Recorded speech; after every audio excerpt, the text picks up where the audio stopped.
अवसर साहित्य पाठशाला के अंतर्गत हम आज आपके सामने लघु कथा से संदर्भित कुछ बातों को लेकर आए हैं। सिद्धेश्वर का नमस्कार स्वीकार कीजिए।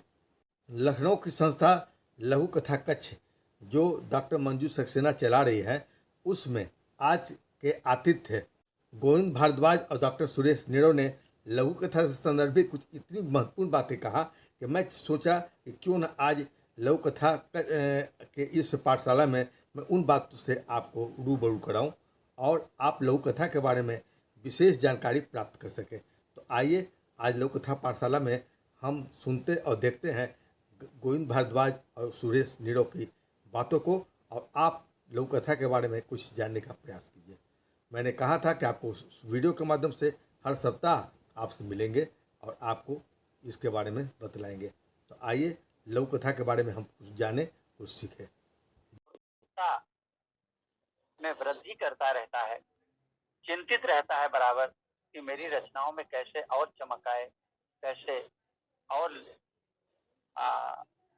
प्रभाव, जिसे कहते हैं प्रभविष्णुता, प्रभावोत्पादकता और अधिक उत्पन्न हो और अधिक सशक्त हमारी रचनाएं हो। इसके लिए वो बराबर प्रयत्नशील रहता है। मेरी दृष्टि में वो एक सरिता की तरह से है जो बराबर आगे बहती रहती है, पानी पीने योग्य रहता है और आखिर में समुद्र में मिलकर के अनंताकार होने की संभावनाएं बनी रहती। मैं जी तो जो आगे बढ़ रहे हैं, प्रयत्नशील हैं, मैं उनकी वंदना करता हूँ, अभिनंदन करता हूँ।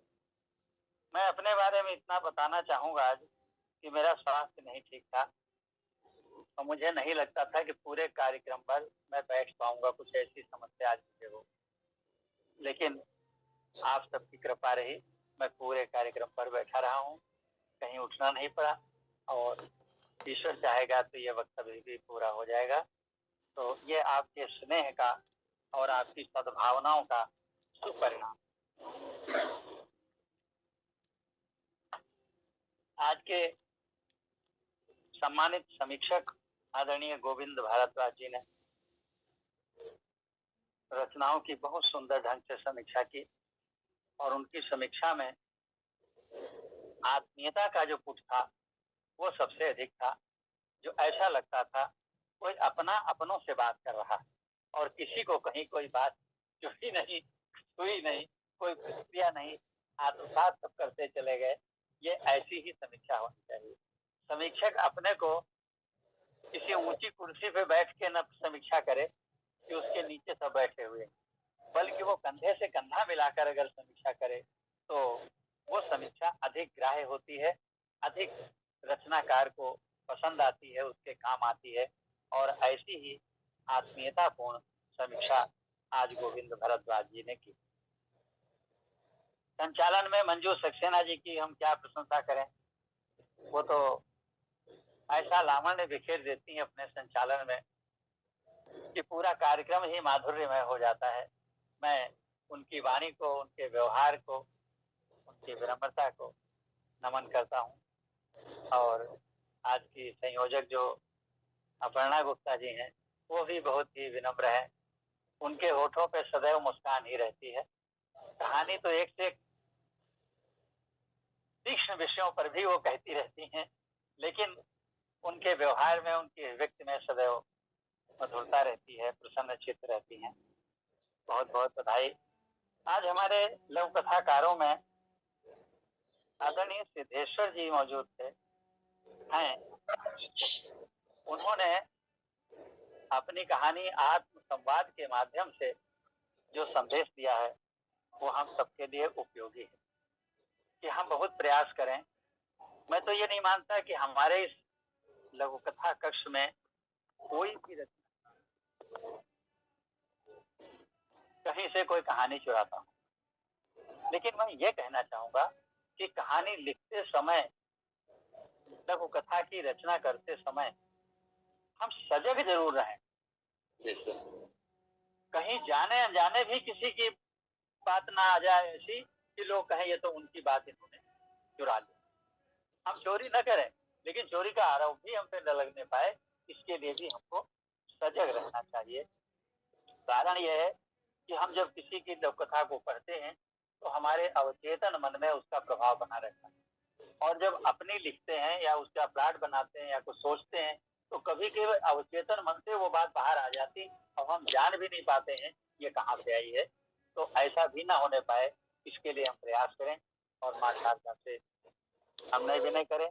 और साथ में ये जो सिद्धेश्वर जी की लघु कथा है, आत्म संवाद, आत्म संवाद, इसका इसका ध्यान रखें, इसे याद रखें तो ये सदैव जागृत करती रहेगी हमारे देखने को, हमारे भीतर के स्वाभिमान को।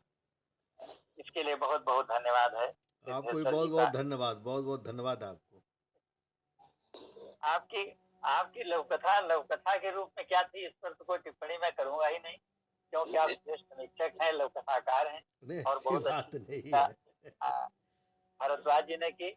लेकिन जो उस कथा से संदेश दिया है वो हम सबके लिए बहुत ही उपयोगी है। बस मैंने उसमें जोड़ा इतना है कि अनजाने भी कहीं न कुछ आ पाए, इसके लिए हम प्रभु का ध्यान करें और सजग रहें, सचेत रहें। अक्सर ऐसा भी हो जाता है कि हम जान ही नहीं पाते कहाँ से क्या आ। तो सभी की रचनाएं बहुत अच्छी थी और छोटी मोटी बातें जो है उनकी हम सदैव चर्चा करते आए हैं। तो और वो हमारे पटल पे भी उपलब्ध रहती हैं, उनको पढ़ते रहें, देखते रहें और परिमार्जन करने की दिशा में सदैव आगे बढ़ते रहें, उसमें शिथिलता नहीं होनी चाहिए। आज मैं अधिक बोलने की स्थिति में नहीं हूँ, मैंने बताया देखने में मैं ठीक लग रहा हूँ, लेकिन कुछ मुझे प्रॉब्लम है अस्वस्थता की, डिहाइड्रेशन भी हो गया है, दो सूख रहे हैं। एक मैं लघुकथा भी सुनाना चाहूंगा, जैसा कि जी, स्वागत है, स्वागत संचालक है। मंजू जी ने कहा है।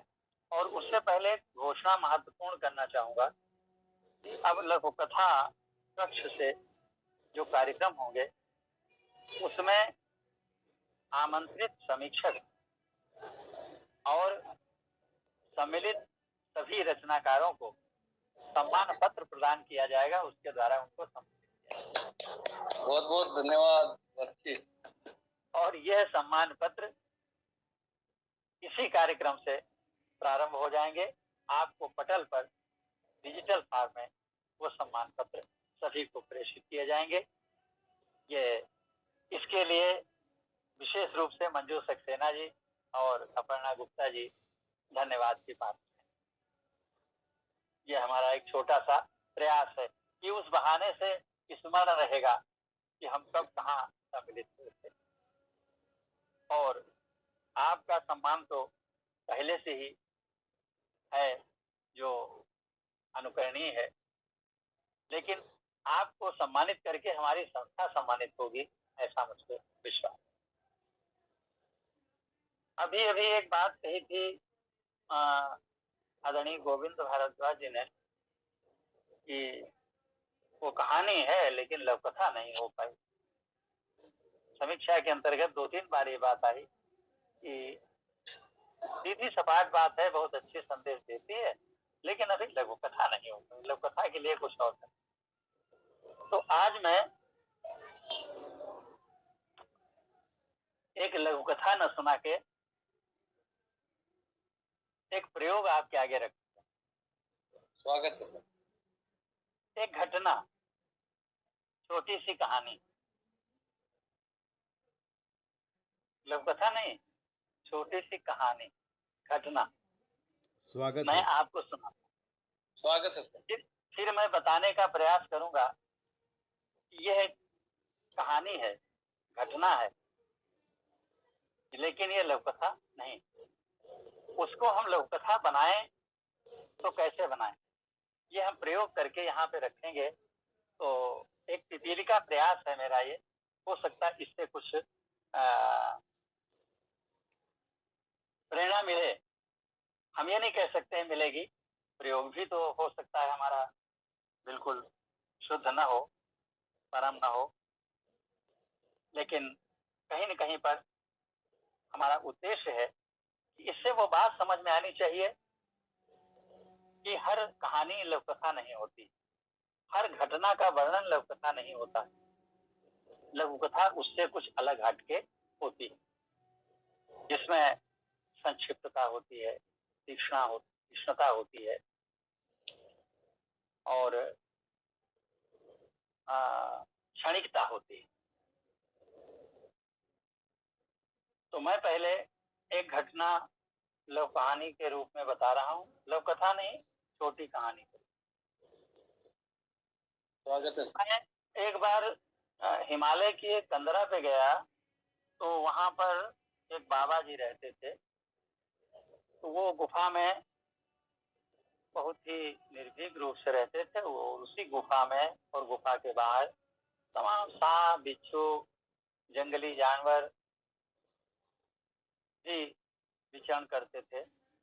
और गुफा में यहाँ तक एक अजगर भी रहा करता, हमने देखा।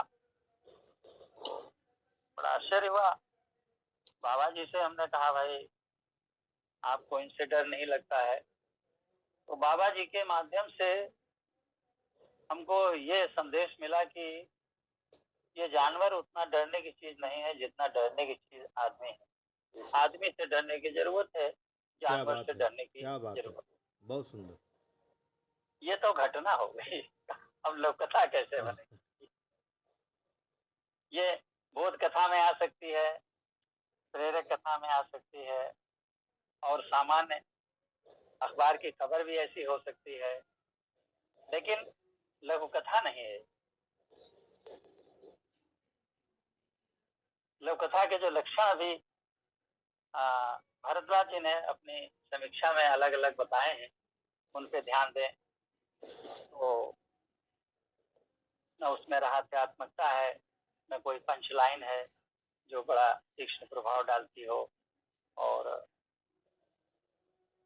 जो उसका क्रम चलता है उसमें कोई बहुत बड़ी जिज्ञासा भी नहीं दिखाई देती, बस लगता है कि बातचीत कर रहा है कोई।